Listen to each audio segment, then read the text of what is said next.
The night he confessed to the girl he loved should have changed his life forever. It did. By morning, she was dead. He was branded a murderer, and his father, the only one who believed his innocence, was silenced forever.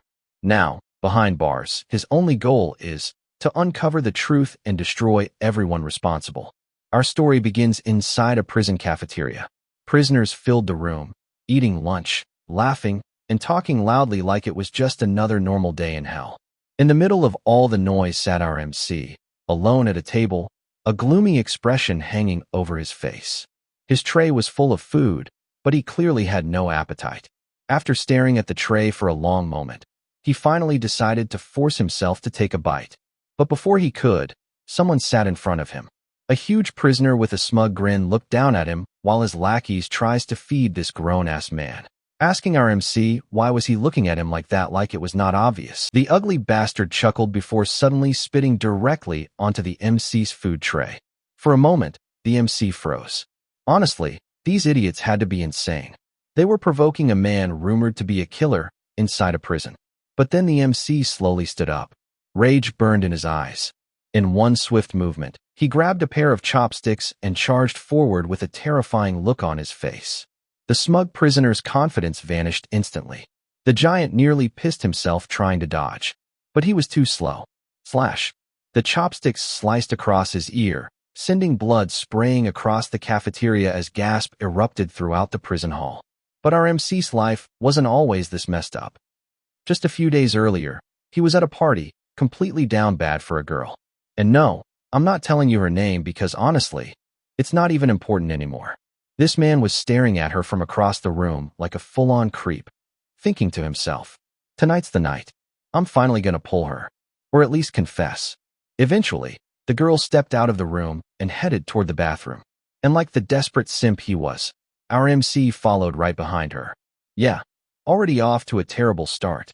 After awkwardly waiting for what probably felt like an eternity, he finally got the moment he'd been dreaming about. Trying his hardest to look cool, he confessed to her he told her he has always liked her, ever since the moment he first saw her. And I already know what everyone watching this is thinking. That was the weakest pickup line in human history. The girl looked shocked for a second before immediately shutting him down. I'm not looking for a boyfriend, she said with a creeped-out expression. Honestly, after hearing that trash confession, who would be? Embarrassed beyond belief. Our MC stood there questioning his entire existence. How the hell did a loser like me still get rejected after all that build-up? Then, instead of making a smart decision like a normal person, he did the dumbest thing imaginable. He grabbed bottle after bottle, drowning his embarrassment in alcohol while the party slowly died down around him. One drink became two became five. Before long, his vision blurred, his thoughts became a mess, and the entire room started spinning. Then everything went black.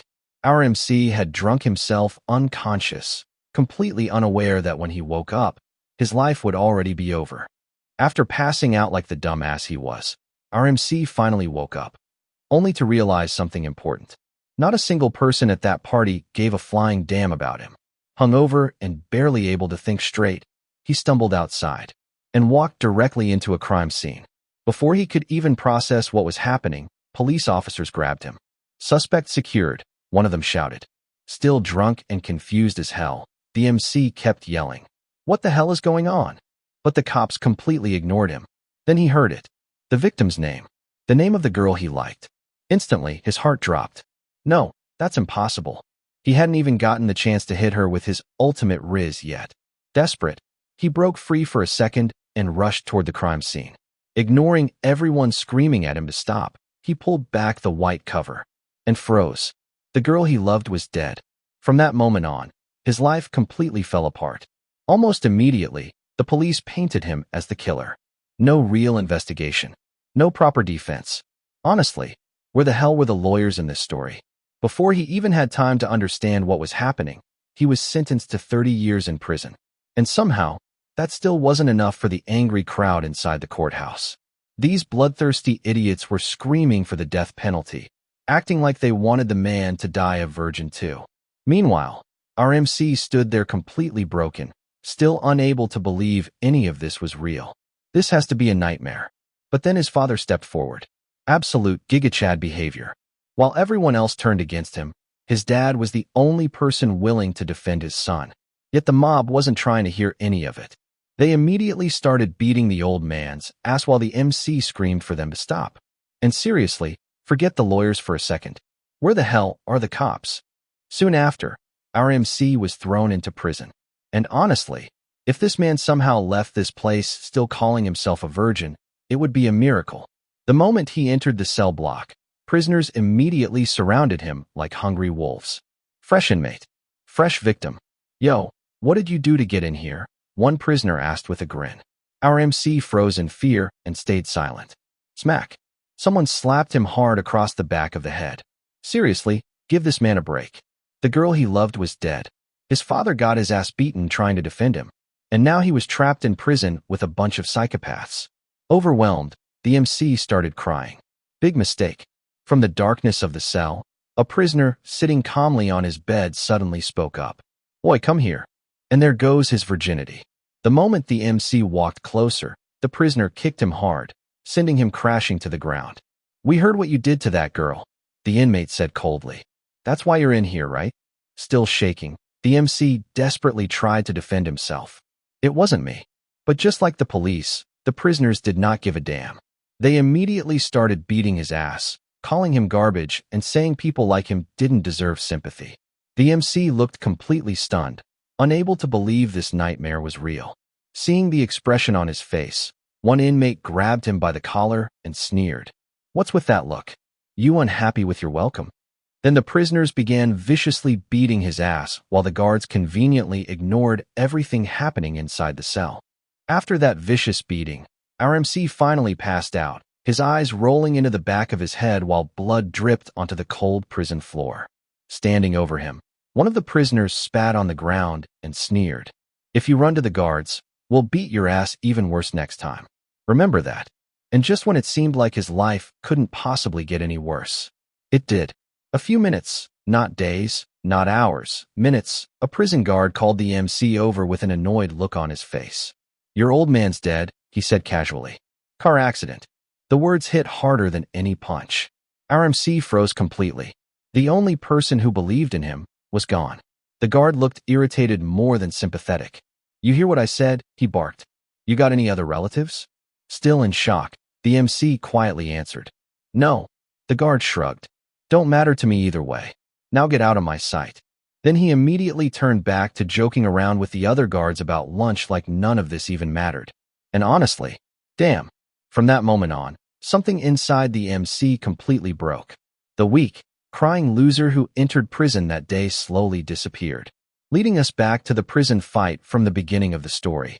And since I'm not rewriting all that chaos again, let's pick up where we left off.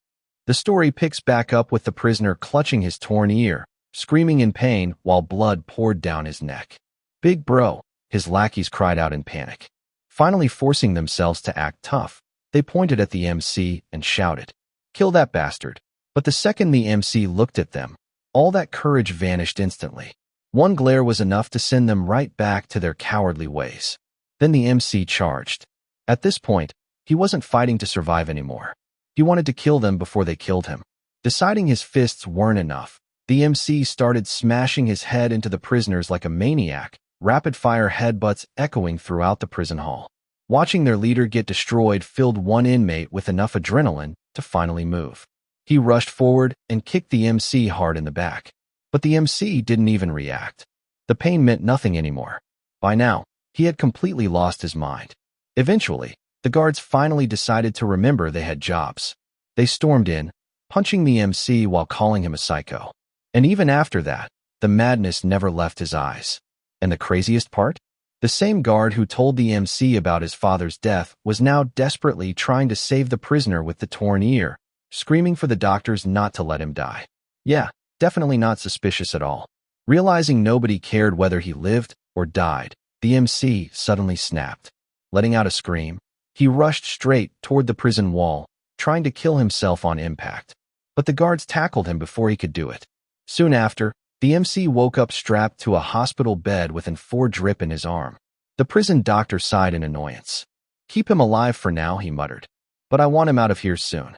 After the doctor and guards left the room, an old man quietly walked inside. Sweeping beside the bed, he began giving the MC words of wisdom, telling him not to throw his life away. But the MC wasn't trying to hear any of that. Then the old man said something that instantly changed everything. If you die now, who's going to avenge your father? The MC's eyes widened with rage. He immediately jumped out of bed and grabbed the old man by the shirt. What the hell did you just say? Calmly, the old man explained that he had heard about the case. Doesn't it seem strange to you? He asked. Your father dies the moment you enter prison? Still confused, the MC asked what he was trying to say, even though the answer was painfully obvious. The old man stared directly into his eyes. It wasn't an accident, he said. Your father was murdered. Rage exploded inside the MC. He grabbed his clothes and demanded to know how the old man could possibly know that. The old man simply replied, when something smells rotten, there's always a reason. Then he asked the question that mattered most. Did you kill that girl? And no, the MC shouted instantly.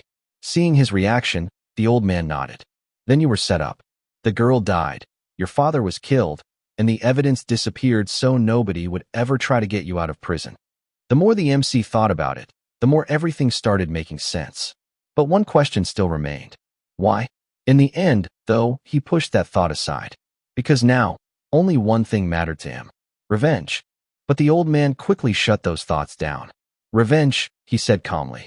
In your current state, you're useless. The words instantly irritated the MC, but the old man continued anyway.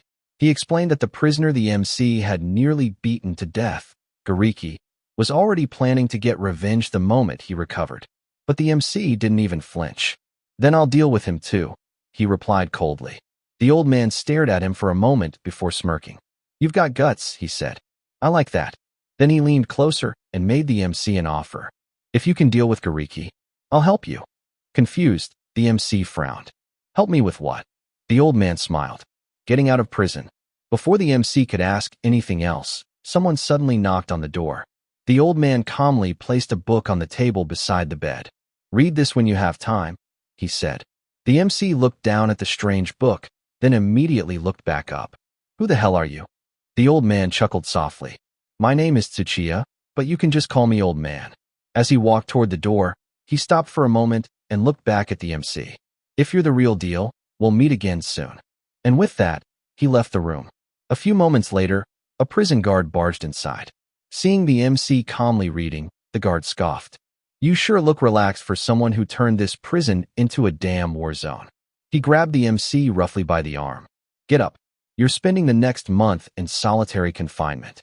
Then the guard sneered and added, and if you still want to die so badly, do it in there. But the guard didn't understand something. After learning the truth about his father's death, the MC no longer wanted to kill himself. Now, only one thing remained inside him. Revenge. Time skip. 15 days later. The guards finally opened the door to solitary confinement. One of them looked inside and laughed. Damn, you're still alive? Get your ass out here. But the moment the MC stepped out, the guard's expression changed completely. During those 15 days, the MC had transformed. Bro got absolutely ripped. His body looked tougher, his eyes colder, and the hopelessness that once filled him was completely gone. Even the guard looked confused. What the hell were you doing in there? He asked. The MC calmly replied. Reflecting. Soon after, the prisoners were taken to a work site where inmates carried heavy materials under guard supervision. The second the MC arrived, prisoners immediately noticed him. Yo, he's finally back. Some looked nervous. Others looked excited. Meanwhile, the MC simply smiled, but there was something evil hidden behind that smile now. Then Gariki stepped forward. The massive scar across his ear twisted as his face filled with rage. You're gonna pay for this scar 100 times over, he growled. He pointed at the MC and shouted, Get him! Instantly, his men charged forward. The MC clenched his fists, fully prepared for the fight. Two prisoners rushed him at once, throwing punches wildly. But the MC blocked every hit with surprising calmness. Watching from the back, Gariki grew irritated. What the hell are you idiots doing? He shouted. Did none of you eat this morning? Then he added, Anybody slacking off is getting knocked out later. Realizing he was getting nowhere fighting the grunts, the MC suddenly changed targets. Before anyone could react, he rushed straight toward Gariki himself. Everyone froze in shock. Gariki tried throwing a punch, but he was too late. The MC slammed into him and sent both of them crashing over the railing. "Boss!" Gariki's men screamed as both bodies plummeted to the ground below. Boom! The impact shook the entire work site. Gariki hit the floor hard, blood spreading beneath him while the prisoners stared in horror. Standing over him, the MC slowly raised his fist. In his mind, this was the first real step toward revenge. But before he could strike, both guards and prisoners run towards him screaming at him to stop. "If you kill him, you'll get the death penalty." Hearing those words, the MC froze. He couldn't afford to die yet. Not before learning the truth. Not before getting revenge. Letting out a furious scream, he lowered his fist.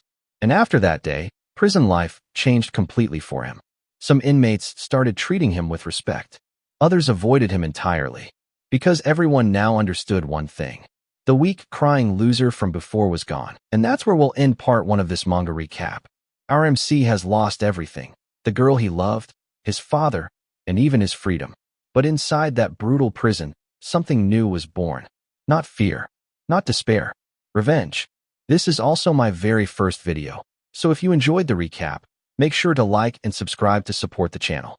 And get ready, because part 2 is only going to get crazier.